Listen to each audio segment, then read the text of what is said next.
Por favor. Muchas gracias. Hola, buenos días a todos. ¿Cómo están? ¿Cómo amanecen? Bueno, el día de hoy tenemos nuestra primera clase que busca reflexionar sobre la representación étnica. Esta clase la tenemos con Ervin Handry Amu Díaz. Bueno, les voy a contar un poco de Ervin. Ervin es una persona pues bien integral y multifacética.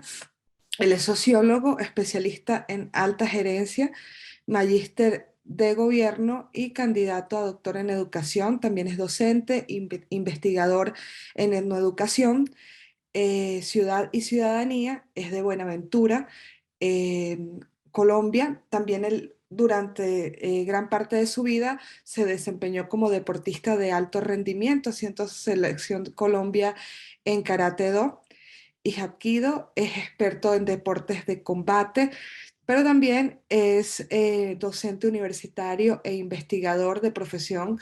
Como sociólogo es de la Universidad del Pacífico y también magíster de gobierno en la Universidad ICESI. Él ha desarrollado investigaciones en el campo de la sociología del deporte, también en etnodesarrollo, en comunidades étnicas, en etnoemprendimiento, en educación.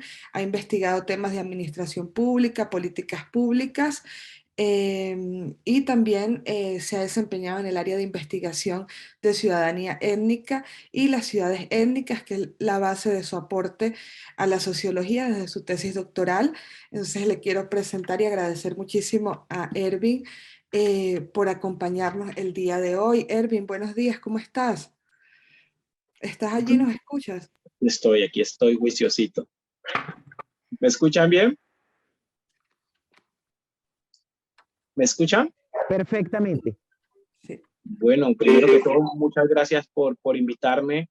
Es un placer estar aquí. He estado conectado con los temas audiovisuales y, y ayer estuve en los procesos. Me di cuenta de muchas cosas interesantes y cómo lo étnico empieza a ser importante en la construcción de ciudadanías, ¿no? Realmente yo trabajo lo étnico desde la ciudadanía. Trabajo la ciudadanía étnica, que es una categoría realmente nueva. Siempre se habla de multiculturalidad, pero se habla muy poco de ciudadanías étnicas y de ciudades étnicas. Cómo las ciudades se han ido convirtiendo en refugio de todos estos procesos sociales y étnicos en Colombia y en el mundo. Pues hoy quiero presentarles algo muy sencillo. Quiero hablarles dos elementos, un elemento práctico de cómo los afrodescendientes estamos en América y por qué estamos, que les permita a ustedes construir desde sus proyectos audiovisuales, construir nuevas teorías y nuevos conceptos de los imaginarios. Ayer mirando todos los procesos me di cuenta de que todo parte, todas estas investigaciones que ustedes hacen parte de lo que nos pasa a todos. Siempre todo arranca de una inquietud personal, de una inquietud vivida, de una inquietud que nos afecta día a día. La etnicidad es una cuestión marcada en todo el mundo. La discriminación étnica es marcada, no tiene nada que ver con lo negro, es como parte de la naturaleza humana discriminar al otro. Y hoy quiero mostrarles cómo arrancó todo este proceso desde un punto de vista histórico, y en la segunda presentación quiero mostrárselo desde un punto de vista sociológico, que les permitan tener bases teóricas para la construcción de sus proyectos. Espero que se diviertan un poco, que lo disfruten. ¿Cuál es la metodología que quiero que usemos? Quiero que vean un videito que trabajé, dos videos que trabajé. No soy experto en audiovisuales, entonces quiero que me perdonen la calidad del trabajo, pero espero que lo disfruten. Después hagamos las preguntas, hagamos el debate acerca de esta primera fase, y si nos queda tiempo, trabajamos la segunda fase. Entonces, Juan, cuando tú quieras, puedes proyectar.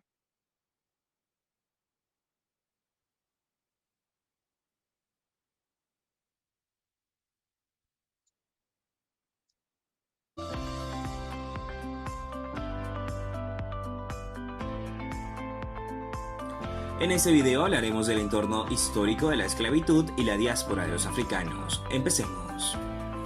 Historia de la esclavitud. La esclavitud como una institución ha estado presente en casi toda la historia de la humanidad. Fue por mucho tiempo aceptada social y legalmente. En todos los continentes se practicó alguna forma de esclavitud. En la modernidad nos cuestionamos cómo un ser humano puede llegar a ser propiedad material legal de otro, pero en la antigüedad la esclavitud era legal y moralmente aceptada por la mayoría de la población. Existen registros históricos de la Grecia clásica, Atenas, Turquía, Rusia, Bulgaria, Roma, China, México, entre otros.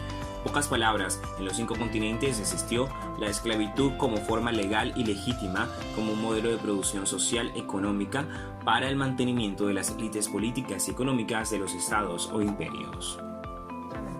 Es importante resaltar que cada imperio tenía una forma de organizar la institución de la esclavitud. En este video nos vamos a concentrar en el proceso histórico de la esclavitud como parte del comercio triangular entre Europa, África y América. El continente africano se dice que es el más antiguo, que es la cuna de la humanidad. Para grandes científicos, como es el caso de Charles Darwin, es aquí donde se originó el hombre. En la actualidad contiene 54 países reconocidos. En todo el continente se habla entre 1000 y 2000 lenguas diferentes. Su música, mantenida por tradición oral, es famosa por el uso de tambores, arpas e instrumentos de percusión. La religión tradicional es una parte importante de las etnias mediante las cuales se han creado numerosos mitos, pero en general, en África existe una amplísima variedad de religiones. La mayor parte del continente profesa religiones tradicionales africanas, englobadas dentro del impreciso grupo conocido como animista. Las religiones animistas más practicadas, Yoruba, Kimbajismo. Las religiones imperantes por su parte son el Islam, cristianismo, catolicismo, protestantismo y judaísmo. La esclavitud como proceso. La esclavitud era una excelente herramienta para la explotación económica de las regiones. Este proceso fue trascendental para el desarrollo económico y social en América. Las haciendas y las minas pudieron encontrar su mayor punto de desarrollo gracias a las técnicas de agricultura y minería de los africanos en condición de esclavitud. Este proceso se desarrolló en lo que abarca el siglo XVI al XIX. La población africana en condición de esclavitud llegó al continente europeo en el siglo XV, víctimas de tripulaciones cristianas, musulmanes norafricanos, luchas tribales de África subsahariana, los cuales aprovechaban estos conflictos étnicos para vender a los habitantes a los barcos europeos, ingleses, españoles, portugueses, holandeses y franceses, los cuales eran transportados a las Antillas y las costas de América. El incremento de comercio de esclavos africanos se debió a sus conocimientos en agricultura y minería superior a los esclavizados americanos, quienes soportaban mejor las enfermedades endémicas de la región y las enfermedades que los europeos trajeron a América: ratas, perros, viruelas, veneraís, entre otras. El estimado es de 2 millones de africanos en condición de esclavitud entre 1680 y 1766. Los datos históricos hablan de más de 33.000 viajes que embarcaron 10.148.288 hombres en cautiverio en África y más de 33.000 viajes que desembarcaron de América para un total de 8.752.924 personas en condición de esclavitud de América. Este proceso se convirtió en una competencia económica y comercial entre las naciones: España, Portugal, Francia, Holanda e Inglaterra. El negocio de la trata de personas solo constituía una línea de comercio. Los africanos abastecían la trata de personas y las mercancías destinadas a procesos de producción agrícola: azúcar, tabaco, algodón y café. En algunos casos estos procesos eran viajes triangulares que comenzaban en el país de origen rumbo a África y las Américas. A esto le llamaban comercio triangular. Cabe aclarar, mientras las poblaciones europeas fueron construyendo centro poblado, los viajes triangulares fueron mermando y nació el comercio bilateral, y fueron naciendo las colonias Brasil, América del Norte, británicos, entre otros. En la carrera por la lucha y la globalización económica, Inglaterra fue la que transportó el mayor número de esclavos. Esto se ve reflejado en la superficie de los territorios que ese país adquirió en América, que era mucho mayor a los países competidores. Puertos esclavistas en América. Tras ser desembarcados y vendidos en las Américas, la mayoría de los esclavos se convirtieron en trabajadores de las plantaciones en las que se cultivaban materias primas. El sector de las plantaciones absorbió probablemente cerca del 90% de los africanos llevados a las Américas a lo largo del tiempo. Los esclavos restantes fueron destinados a realizar tareas domésticas, a trabajar en propiedades ganaderas y ocupaciones urbanas. El problema no resuelto de la elevada tasa de mortalidad causada por una dieta inadecuada, el exceso de trabajo y muchas enfermedades letales, combinado con la expansión de plantaciones en nuevas áreas, contribuyó durante mucho tiempo a la supervivencia de la trata de esclavos. Durante todo el periodo de la trata de esclavos nos indica que el 45,5% de los desembarcos de africanos esclavizados se produjeron en Brasil, mientras que en el Caribe el porcentaje fue del 37,3%. Como complemento, estimaciones recientes sobre el tráfico de esclavos en la América Española indican que 1,5 millones de cautivos llegaron directamente desde África a los territorios españoles de ultramar entre 1520 y 1867. Y otros 566.000 esclavos desembarcaron en la América Española procedentes de colonias del Nuevo Mundo como Brasil y Jamaica. La esclavitud en Colombia. El proceso de colonización y conquista de Colombia fue un proceso difícil donde los pueblos indígenas pagaron un alto precio. Se juntaron variables como batallas territoriales indígenas contra los españoles, malas administraciones de las colonias, hambrunas, entre otros. Esto generó una rápida disminución de la población indígena en Colombia, generando problemas en mano de obra calificada para la construcción de las haciendas y la explotación minera. Para dar solución a problemas técnicos económicos que tenía la corona española, decidieron introducir a gran escala la trata humana. Los africanos provenían de la costa centro-occidental de África, eran transportados en enormes navíos y realizaban los viajes transatlánticos en condiciones precarias. La costa de Cartagena de Indias en Colombia era el puerto principal para los esclavos que llegaban a América. Una vez en tierra firme, los esclavos eran separados. Se buscaba que no hubiese personas de la misma etnia o región juntas. Se exhibían al aire libre y eran presentados como mercancía disponible para la venta. De esta región colombiana partieron cientos de miles de esclavos a los territorios de Venezuela, Ecuador, Panamá y Perú. Eran utilizados sobre todo para la explotación agrícola y minera. Su comercio fue muy solicitado ya que gracias a sus países de origen los esclavos resistían el clima y las enfermedades tropicales que abundaban en el Caribe y la costa pacífica. La introducción de africanos al territorio de la Gran Colombia fue aproximadamente en 1520, cuando comenzaron a llegar esclavos provenientes de las costas de África Central. Los descendientes de África en Colombia se asentaron en las zonas cercanas de sus primeros desembarcos, debido a que la costa norte de Colombia estaba dividida por Panamá. Los grupos afrodescendientes se encuentran en las costas del Océano Pacífico y a las orillas del Mar Caribe. Los lugares con mayor concentración de población afrodescendiente se encuentran en los departamentos del Chocó con un 82%, Bolívar con un 27%, Cauca un 22% y Atlántico un 20%. Por su parte, los municipios con mayor densidad negra son Santander de Quilichao con un 97,7%, María la Baja que tiene un 97,1%, La Tola tiene un 96% y Villarrica un 95%. También al oeste del Mar Caribe se encuentra el archipiélago de San Andrés, Providencia y Santa Catalina. Este es uno de los 32 departamentos de Colombia y su población afrodescendiente asciende al 56,98% total. Esas comunidades afroamericanas antillanas son conocidas como raizales. Una de las entradas de los africanos a Colombia por el puerto de Cartagena desde 1533, cuando los españoles fundan la Cartagena de Indias, comenzaron la llegada de los africanos, imperando la ciudad de sus conocimientos, cultura e historia. Desde aquí se comerciaba con la vida de los africanos. La ciudad vivía un frenesí de feria comercial basado en el lucrativo comercio de seres humanos, revestido además con todo el formalismo del desembarco. El gobernador y los oficiales reales revisaban los navíos, acompañados por un teniente, un representante de la compañía negrera y un notario.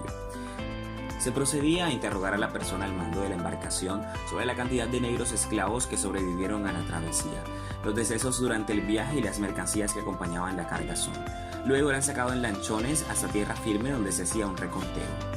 Un esclavo podía valer en promedio entre 150 y 350 pesos, dependiendo de su condición, etnia, edad, sexo, resistencia física. Si tenía alguna tacha o defecto, si era menor de 5, edad o cría, el valor disminuía, pero si al contrario el esclavo tenía especialización en alguna actividad, el precio aumentaba. La diáspora en Colombia, vista desde Cartagena, que va de 1533 a 1810, se estableció en 3 periodos de la llegada de secuestrados africanos. Así, de esa manera finalizamos un capítulo del Seminario de Inducción para Bibliotecarios en Epistemología de las Comunidades Negras Afrocolombianas, Raizales y Palenqueras en Colombia, NAR, presentado por Hervin Handry Amudías, en donde hablamos sobre la historia de la esclavitud.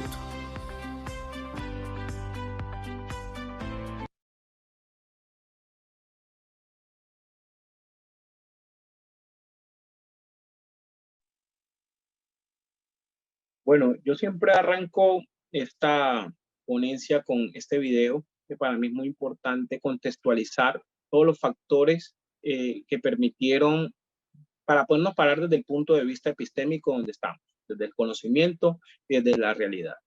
Voy a salirme un poco de la academia y voy a entrar un poco al día a día de las comunidades afro desde esta óptica. Teniendo en cuenta que la mayoría de las comunidades afro que llegaron de África en la época de la colonia, llegaron en condición de esclavitud, se desarrollaron todos unos entramados. Esta condición de esclavitud era pensada desde las élites de ese momento, como un proceso económico. Que ese proceso económico pasó a ser un proceso de identidad colectiva gracias a los temores que se tenían dentro de toda la comunidad afro que había llegado a América. Tengan en cuenta que en un barco llegaban, un ejemplo, 100, 200 esclavos, pero en el barco habían 10, 20 marineros. Entonces siempre estaba más lleno de afrodescendientes América. Eso era un problema grave, ¿no? Porque primero que todos estos afrodescendientes pues traían el conocimiento que se necesitaba fundamental para la construcción de toda la región, y ese conocimiento estaba ligado dentro de la minería, la agricultura, sus capacidades arquitectónicas. Todo ese conocimiento lo buscaban los esclavistas o las personas que generaban este negocio para poder desarrollar toda una industria, ¿no? todo un proceso de industria en América. Entonces esa colonización fue fundamental. Cuando nosotros miramos esta colonización así de una manera fuerte, tenían un problema porque tenían demasiados afrodescendientes en América, y ese poco afrodescendiente necesitaban blanquearlos y no destruirlos. Entonces ese blanqueamiento es la identidad que empieza a hacer un trabajo. ¿Cómo se hacía el trabajo de blanqueamiento? Primero, porque toda la religión hacía un trabajo fundamental. Entonces tú miras que todos los símbolos religiosos son blancos, tipo europeo. Primero, aprender un lenguaje. Nosotros tuvimos que aprender un lenguaje, el lenguaje español, dentro del territorio. Segundo, hubo todo un trabajo de, ¿cómo les digo?, de deshumanización del negro. Ustedes pueden ver, la palabra negro era por debajo de la palabra mulato. Mulato significaba mula y negro estaba por debajo. Entonces, la idea era que la persona se fuera blanqueando poco a poco hasta crear una unidad. Y el blanqueamiento era ideológico, que es fundamental, y el otro blanqueamiento era físico. Entonces, la idea era mezclarse. Y eso fue una política que se desarrolló fuertemente en América para nosotros perder nuestra identidad. Gracias a Dios existieron los palenques, existieron los lugares inhóspitos. En el Pacífico podemos ver toda esta corriente del Pacífico que era inhóspita para ellos por la malaria, los grandes palenques y los diferentes lugares donde la gente se pudo proteger dentro de la identidad. Yo, dentro de mis estudios, me ponía a pensar voy a hablar un poquito de Cuba, entiendo un poquito de Cuba. Cómo Cuba, a pesar de que Cuba, y lo voy a decir, hay racismo fuerte, cómo pudieron vencer tanto los elementos culturales, los elementos religiosos, sobre los elementos económicos. ¿Entienden?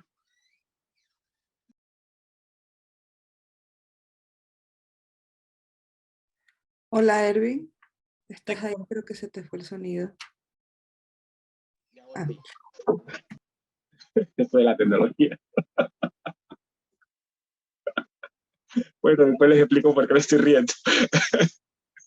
Pero bueno, como seguía diciendo, entonces vamos a hablar desde Centroamérica, de Cuba, para hablar de toda esta parte de Centroamérica, cómo se dio, y para llegar a Colombia y a Sudamérica. Entonces, en Cuba, cómo los afrodescendientes se mezclaron con la religión católica, crearon todo este proceso de religión yoruba, que mal dicho se le llama santería, y cómo mantuvieron su identidad marcada dentro del proceso y cómo la identidad mantiene. Y ahora podemos ver dentro de la línea de la religión Yoruba, Ocha y Fa, que son como tres religiones, Mayombe, bueno, Palo, voy a decirlo mal, perdónenme para los que saben, Palo, Mayombe, Ocha y Fa, y el espiritismo, cómo se unen estos cuatro elementos fundamentales y entonces crean un proceso de identidad colectiva, donde ya no importa si eres negro o es blanco, y todos se vinculan dentro de un proceso religioso. En Cuba hubo un triunfo, yo siempre he dicho, ese es un triunfo, porque nos vamos para Colombia, Centroamérica, entonces miramos que todo lo que hacemos los negros dentro de nuestras religiones, que no están tan estructuradas como la Ocha y Fa, se ve como brujería o como hechicería, como algo mal. Entonces vamos creando las identidades dentro de este tema religioso. Y cuando yo me meto en este tema religioso es por darles herramientas a ustedes para que puedan ver el racismo o la exclusión, o puedan ver sus proyectos desde muchas ópticas, desde lo económico, desde lo religioso, desde lo social, desde lo político. Entonces, esto se empieza a ver mal y empieza a marcarse que todo lo que no sea cristiano es negativo. Entonces, miramos la Iglesia Católica dentro de su proceso de socialización, pero llegan las iglesias protestantes, que son más fuertes, y empiezan a chocar dentro de este proceso. Pero también miramos otros procesos como el mismo Islam que entra en Colombia. El mismo Islam, que a pesar de que es una religión que viene de África, aunque las tres religiones importantes de este mundo vienen de África, empiezan a blanquearse. Y se los digo por algo muy sencillo. Sí, existe el Islam América, y ustedes dirán, el Islam en Estados Unidos, ¿cómo funciona? Es negro. Pero les digo, los chiíes y los sunnis están blanqueados dentro de un concepto de Islam en algunas regiones. Entonces, les voy a colocar un ejemplo muy sencillo. Estoy hablando desde la calle para que me entiendan, no estoy hablando desde la teoría. Antes de ayer estuve en una actividad cultural en Centroamérica, en Colombia, Puerto Colombia. Todo el aporte que hicieron los que vinieron de otras partes. Entonces hablaban de los árabes, pero hablaban de los árabes como blancos. Hablaban de los judíos como blancos, hablaban de los irlandeses, hablaban de los españoles, pero nadie hablaba de los indígenas y nadie hablaba del desarrollo negro que se generó y que se aportó al crecimiento del Estado-Nación, ni la sangre que corrió, ni las luchas que tuvimos. Estamos hablando desde lo cultural. Nos vamos para Brasil y en Brasil encontramos el candomblé y las otras religiones que son africanas que empiezan a desarrollarse dentro de estos espacios. Pero yo lo que quiero ver las religiones no como una cuestión mítica religiosa, la quiero ver como un estado de resistencia social. Yo creo que es el estado de resistencia social más marcado que tienen los afrodescendientes en algunas partes y que ha permitido que esa cultura determine. Y lo bonito de la cultura, como yo le explico a mis hijos, entonces mis hijos me decían, bueno, papá, es que el fulano no es negro. No, es que el problema no es del color de piel, el problema es de identidad. A eso me trae a colación algo que yo hago en mi tesis doctoral. Mi tesis doctoral yo hablo de ciudadanía étnica. La ciudadanía étnica no es más que cómo yo me identifico con un proceso cultural y cómo me marco desde lo político, desde lo religioso y desde lo social. Eso político, religioso, social, ¿de dónde lo vi? Lo vi de Cuba, lo vi de Estados Unidos, lo vi de Brasil, lo veo en Colombia, en los palenques, en la región pacífica, donde ahí está marcada. Ahora, ¿cómo miro que esa ciudadanía sea diferente a otra ciudadanía? Cuando llego a Bogotá, hablemos de Bogotá, la capital de nuestro país. Ahí hay unas luchas de la gente por reconocimiento fuertemente. En las ciudadanías étnicas no hay lucha por reconocimiento, todos se reconocen. Todos se respetan dentro de lo cultural y todos se reconocen, todo el mundo entiende al otro, pero desde la ciudad clásica, desde las ciudadanías clásicas, que ahora le llamamos ciudadanía multicultural, intercultural, el diálogo de las culturas siempre estarán en conflicto, se los digo. Si ustedes miran desde el principio de la humanidad, las culturas están en conflicto. Y ese conflicto cultural radica en unos esquemas económicos. Ya me estoy saltando de lo religioso a lo económico, para que veamos cómo se entrelaza todas estas cosas que vivimos el día a día, nosotros los afrodescendientes, los indígenas, los blancos, todas estas luchas, cómo se dan. Entonces, estoy saltándome de lo religioso, cómo nosotros hemos construido identidad desde lo religioso, a lo económico. Hay unas luchas económicas. Entonces, estas luchas económicas están en unas élites. Entonces, uno le llaman capitalismo, comunismo, socialismo. Todas estas élites luchando desde la economía, pero la economía, ¿qué es? Concentración de capital. ¿Dónde está el capital?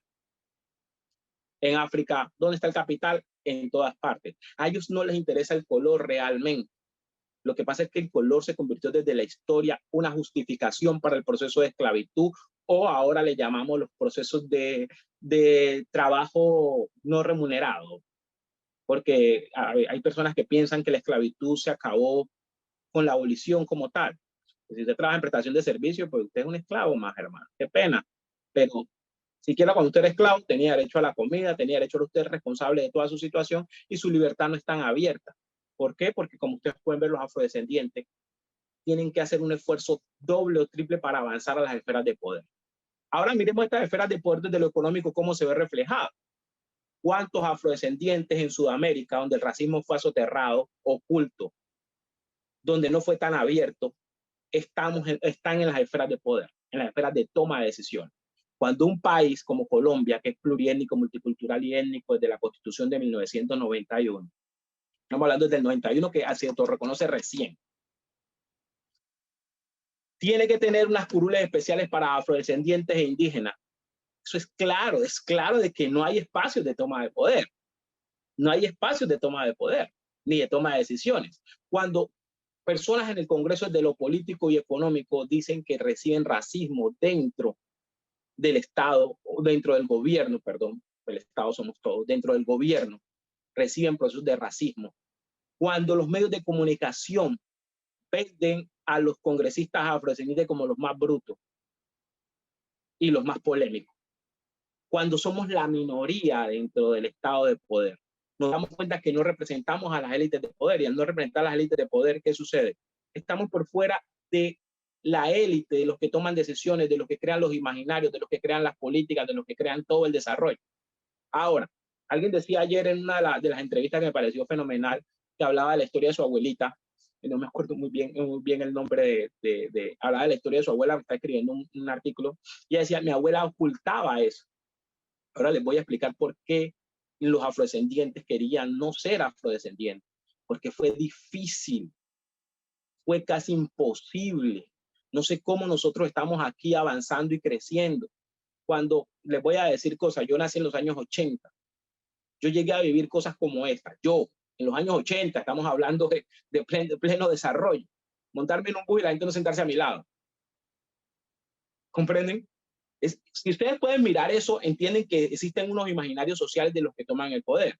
Nuestros abuelos estaban por debajo de la cadena de toma de decisiones. Éramos los parias. Las luchas de ellos nos sacaron adelante. Yo sigo pensando y creo en todas estas comunidades, Soweto, PCN, todos estos grupos de comunidades negras que, a pesar de que luchamos, de que a veces luchamos entre nosotros, pero han demostrado otro proceso. Los grandes escritores acerca de lo étnico, Manuel Zapata Oliveira, todos estos hombres que han empezado a desarrollar todo un discurso de lo étnico que ha ido cambiando estas luchas, porque han sido luchas que no empezaron en el 91, empezaron mucho antes. En el 91 se concreta la lucha.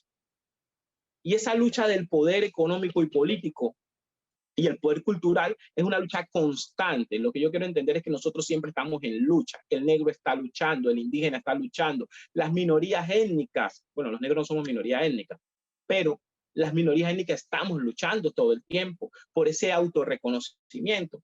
Ahora, para sentarme en lo que tiene que ver con lo afro y con el fin, porque usted dirá, bueno, este man se está alejando, pero no está sentando, es cómo ustedes, que son los que crean los imaginarios, convierten desde sus proyectos de arte o sus proyectos fílmicos, para decirlo mejor, identidades reales. Y ahora voy a saltar del pasado al presente. Ustedes verán que estoy como dando tumbos. No se preocupen, es mi manera de hacer las cosas, pero con el rato se van a dar cuenta que todo va sentándose bien.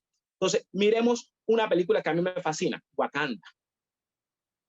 Wakanda es un rescate a la identidad del superhéroe afro o negro, donde no se vende al negro como la cultura pobre y miserable, donde no se vende lo tribal, donde no se vende la ciudad, donde se vende la tecnología, la fuerza. Estos elementos de identidad generan cosas lindas. Cuando un niño blanco o mestizo dice Wakanda por siempre, eso es la identidad que tienen que vender, porque ustedes son los que construyen los imaginarios. O sea, los imaginarios se construyen desde el cine, desde el arte, desde la magia. Nosotros podemos hacer todas las luchas políticas, pero realmente para que esas luchas políticas lleguen al individuo como tal y lo autorreconozca, están en el diario vivir, en las imágenes, en las novelas. Si ustedes pueden ver en los años 80 cuántos negros aparecían en las novelas. Si no era la señora que limpiaba, no había más.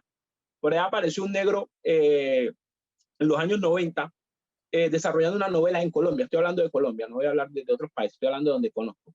Y que era, no, era Luzbel, el ángel, el diablo. O sea, ni siquiera era un tipo muy elegante, un gran actor, pero lo colocaron como el diablo, como el malo, el bastardo de la película. Siempre la identidad negra está radicada en algo negativo. Hasta los años 2000 que empezamos a generar todos estos procesos de lucha y empezaron los grupos. ¿Cómo nos identifican a los negros en Colombia? El arte, el baile, la música, el deporte, pero la ciencia. O sea, hay muchos negros científicos, pero la ciencia no. Por ahí tenemos un negro científico que ha trabajado con unas patentes de la NASA y por ahí una persona de los medios de comunicación dijo que no era así y lo degeneró en Noticias 1, cuando todos sabemos que es así. Entonces estamos viendo cómo los medios de comunicación generan la fuerza y la identidad. Ahora, si nuestros abuelos lucharon por reconocimiento de identidad, unos se blanquearon porque necesitaban sobresalir. Uno le decían a los hombres, cásense con una blanca para que mejore la raza. Era una cuestión de que ellos entendían las luchas que ellos vivían, de racismo y de exclusión, y no querían que sus descendientes vivieran esa lucha. Acuérdense, nosotros fuimos los esclavizados, nosotros fuimos los abandonados, nosotros fuimos los sin herencia. Muchos quisieron devolverse a Sudáfrica, pero África no los aceptaba porque pues, ya no era la misma cultura. Entonces, dentro de ese diario vivir que vivimos, cómo crear, cómo construir proyectos audiovisuales que hablen de nosotros. Tenemos que hablar desde proyectos visuales, desde lo económico se puede hacer, desde lo religioso se puede hacer, desde lo político, las luchas políticas, cómo hemos avanzado, no hemos avanzado desde lo político, desde el diario vivir, desde la ciudadanía étnica, cómo es el ciudadano negro, cuáles son las dificultades del ciudadano negro. Por ahí el compañero hablaba de que nuestro color de piel, el argentino, no se ve representado en la historia. Nos mandaban de primero a morir en la guerra. Cómo nosotros en Colombia tuvimos grandes próceres negros y los blanquearon. Entonces por allá un general, un esclavo atrapó a un general español y dijeron que había sido un niño de 10 años. Cosas como esas hay dentro de la historia que deben cambiarse. Ahora, ¿cómo avanzar? Sí, tenemos que hablar de educación. Y la educación no es el currículo de la casa. No. La educación está en todas partes, está en la cocina, está en el aire, está en el colegio, está en la calle, está en los proyectos audiovisuales. ¿Cómo tenemos que generar identidades positivas? ¿Cómo el negro tiene que salir del gueto? ¿Cómo el negro puede avanzar en lo económico? ¿Cómo el negro puede avanzar en lo político? ¿Cómo el negro puede reivindicar sus procesos religiosos, sus procesos culturales? Que no son africanos, que queden claros, porque esa es otra idea errada que tenemos. Nosotros no somos africanos, nosotros no tenemos que coger nuestras cosas e irnos para África. Nosotros somos descendientes de africanos, nacidos en América, con una combinación cultural bacana que está la combinación indígena, la combinación afro y la combinación blanca o mestiza. No podemos negarnos a eso, porque también hay una lucha de negación a esos tres elementos que están dentro de nosotros. Pero cuando ustedes quieran negarse, piensen en la comida. ¿Qué comen ustedes? Y se dan cuenta que su comida está mezclada de tanta etnicidad y de tanta cultura. Su manera de hablar, su manera de bailar, su manera de respirar, su manera de pensar. Es una nueva manera de pensar, es una nueva etnicidad. Es una etnicidad construida desde el territorio con la historia. Es una necesidad construida entre todos. Y cuando nosotros empezamos a entender esa necesidad construida entre todos, pues podemos crecer en lo económico porque vamos a entender las dinámicas de la economía, vamos a entender la dinámica de lo político y vamos a entender las dinámicas de crecimiento. Ahora hay muchas oportunidades, yo no voy a negar, pero todavía nos falta mucho por crecer y por avanzar. Yo quería arrancar desde lo teórico, pero yo a veces hablo mucho, entonces yo quiero escucharlos a ustedes y podamos hacer una pregunta. No tengo la verdad absoluta, aclaro, la verdad es una construcción social, pero sí podemos entrar en un debate con los que estén ahí, con los que puedan, dentro de esta inicidad. ¿Qué quieren ver desde lo sociológico? ¿Qué quieren ver desde un deportista? Porque acuérdense que nosotros nos segregan como deportistas. Ah, no, yo he sido selección Colombia de deporte, entonces siempre el deportista, pero tengo dos doctorados, ¿no? Entonces la pregunta mía es, no puede ser doctor. Desde cómo vivimos, que estamos en un espacio y todo el mundo tiene nombre, nosotros tenemos un solo nombre, negros. Ah, eso es muy chistoso. Y entonces te lo digo de cariño, ¿no? Tú eres negro de cariño. La palabra negro, ¿qué poder peyorativo o qué poder tiene? ¿Cómo yo identifico esa palabra, si es positivo o negativo? ¿Cómo debo verlo? Eso es importante para que podamos construir desde lo teórico la realidad. Y desde la realidad, nuevas teorías, porque eso es lo que hace el cine. O sea, yo cuando los veo a ustedes trabajar y veo sus películas, veo sus cortometrajes, o sea, ustedes lo que hacen es magia. Y cuando digo magia es que ustedes llevan la realidad a un punto que la letra no lo puede hacer. Qué pena con los escritores. Pero es esa realidad donde están lo vivido, donde el imaginario se trasciende y llega más a más gente, ¿no? La idea de los productos audiovisuales es que llegan a más personas, a más elementos. Entonces, quiero escucharlos, quiero saber cómo les ha parecido la charla. Ervin, acá está levantando la mano. Obeida, ¿eres tú la que estás levantando la mano? Sí, señora, hoy me llamo primera persona. Ah, ok, Cambié el vale, nombre. está bien. Bueno, Obeida, si puedes, por favor, Bueno, compartirnos la cámara y bueno, sí, adelante. dejo el micrófono abierto. Perdón el ruido, estoy en el centro de esterilización de animales en Bogotá y esto está lleno de perros y gatos y es una locura. Bueno, primero, Jordan, muchísimas gracias por tu exposición, por tu conferencia. Creo que hay dos cosas que destaco como aportes importantísimos, que uno como que los ve pero no hace conciencia plena de eso, y tiene que ver con el valor del conocimiento de las personas que llegan a América en condición de esclavitud provenientes de África. Los negros que llegan a América son precisamente negros que son poseedores de un conocimiento que es lo que los hace valiosos para el comercio de la época. Y el otro elemento que me parece que es importante es que el blanqueamiento no es solamente un incidente que ocurre en lo físico, ¿no? Es que no pase con un blanquito o tenga hijos de un blanquito o con una blanquita para mejorar la raza, sino que también hay un blanqueamiento ideológico. Aquí, en este blanqueamiento ideológico, es donde surge mi inquietud en relación con nuestras proyecciones, con nuestros proyectos de realización. En mi caso particular, por ejemplo, hay una condición que me restringe y es que yo estoy trabajando en una historia de época. Yo estoy trabajando en una historia que ocurre en la década del 50 y termina más o menos a principios de los 60, en donde la alienación de las personas por condición de su raza, de su género y de su origen, en cuanto si eran urbanos, si eran rurales, era algo muy marcado.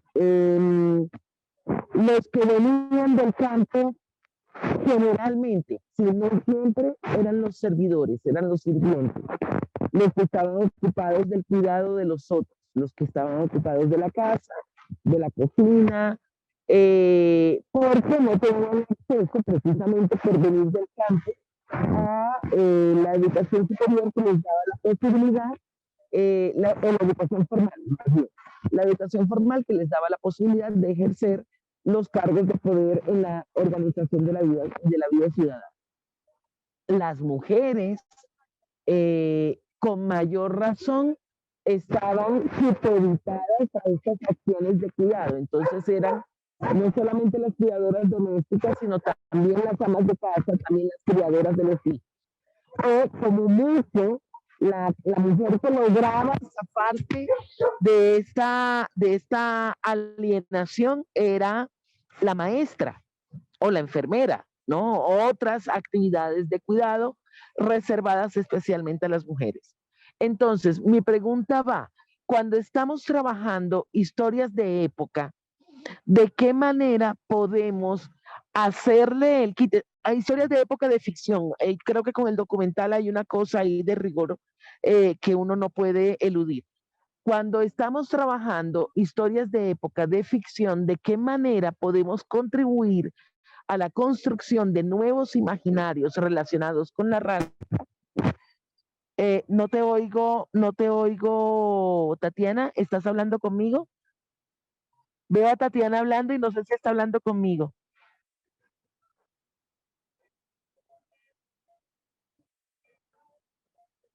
Bueno, continúo porque no oigo nada. No sé si pasó algo. Entonces, la pregunta es, ¿de qué manera cuando uno tiene la camisa de fuerza del rigor histórico se puede contribuir a la construcción de nuevos imaginarios en relación con los roles desde el género y desde lo étnico? Una pregunta muy, muy interesante. Yo siempre he dicho, a mí me gusta mucho la historia. Alguien me decía, tú deberías haber sido historiador en vez de sociólogo, porque la historia es una construcción social. La historia no es real. Toda historia está cargada de elementos ficticios. O sea, desde el que lo ve le coloca su subjetividad, y su subjetividad, el héroe termina siendo villano, el villano termina siendo héroe. O sea, la historia siempre está parada desde un punto epistémico o un punto de vista del conocimiento del que la está narrando. Siempre, siempre. Entonces, nosotros podemos ver los elementos históricos yo te puedo contar la historia así rápido de África, desde varios ángulos.